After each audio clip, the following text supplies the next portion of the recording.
বিসমিল্লাহির রহমানির রহিম। আজকে এই বিশাল জনসভার সম্মানিত সভাপতি, মঞ্চে উপস্থিত সম্মানিত অতিথিবৃন্দ এবং আমার প্রিয় পঞ্চগড়বাসী, আসসালামু আলাইকুম। আজকে আমার জন্য একটি খুব আবেগঘন দিন। পঞ্চগড়ের এই সুগার মিল মাঠে আমার বাবা, আপনাদের সন্তান শফিউল আলম প্রধানের নামাজে জানাজা অনুষ্ঠিত হয়। শফিউল আলম প্রধানের মৃত্যুর পর যে রাজনৈতিক দলের নেতৃবৃন্দ, যে রাজনৈতিক দলটি আমাদের সুখে দুঃখে পাশে ছিল সব সময়, তার নাম বাংলাদেশ জামায়াতে ইসলামী। আমি দৃঢ়ভাবে বিশ্বাস করি পঞ্চগড়ের মানুষের সুখে দুঃখে সব সময় পাশে থাকবে বাংলাদেশ জামায়াতে ইসলামী। আমি আমার অন্তঃস্থল থেকে ধন্যবাদ দিতে চাই আমার অত্যন্ত শ্রদ্ধাভাজন চাচা ডক্টর শফিকুর রহমান, ডক্টর হালিম চাচা এবং অন্যান্য যত অতিথি এসেছেন, আপনারা আমাদের পঞ্চগড়ে এসেছেন, আমি ধন্যবাদ জানাতে চাই।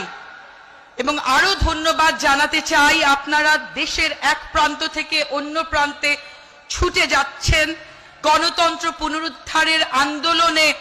16 বছর যেভাবে ছিলেন এখন আরো উজ্জীবিত করছেন।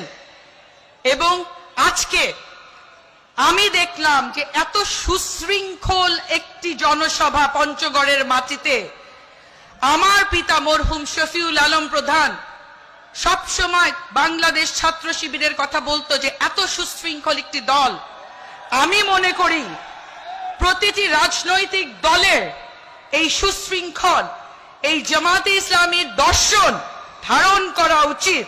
দর্শন, রাজনৈতিক মতামত ভেদাভেদ হতে পারে, কিন্তু এই সুশৃঙ্খলতা, এই যে মানুষকে সম্মান দেওয়ার এই যে ঐতিহ্য, দেশের মানুষের কথা বলার ঐতিহ্য, ইসলামী মূল্যবোধ ধরে রাখার ঐতিহ্য, এই যে সনাতন ধর্মের একজন ভাই আজকে বললেন, আমি একজন নারী কথা বলছি। আমি বিশ্বাস করি জামায়াতে ইসলামী যদি, আপনারা তো অনেক দলের ক্ষমতা শাসন দেখেছেন, আজকে আমার মনে হলো জামায়াতে ইসলামী যদি কখনো ক্ষমতায় আসে, নারীর অধিকার প্রতিষ্ঠিত হবে। আমার মনে হলো জামায়াতে ইসলামী যদি ক্ষমতায় আসে, তাহলে সনাতন ধর্ম সব ভাইয়ের অধিকার প্রতিষ্ঠিত হবে। আমি বিশ্বাস করি জামায়াতে ইসলামী ক্ষমতায় আসলে কোরআনের শাসন প্রতিষ্ঠিত হবে। আমি আজকে আর কথা বলবো না।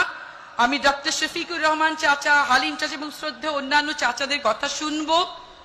এবং একটা কথা শুধু বলে যাই যে এই আন্দোলনে, ফ্যাসিবাদ বিরোধী আন্দোলন, এই সংগ্রামে জাতীয় গণতান্ত্রিক পার্টি জাগপা শফিউল আলম প্রধানের পুত্র কন্যা সবসময় আপনাদের পাশে থাকবে। বিজয়ের পথে যাত্রা শুরু, জীবন অথবা মৃত্যু। আসসালামু আলাইকুম।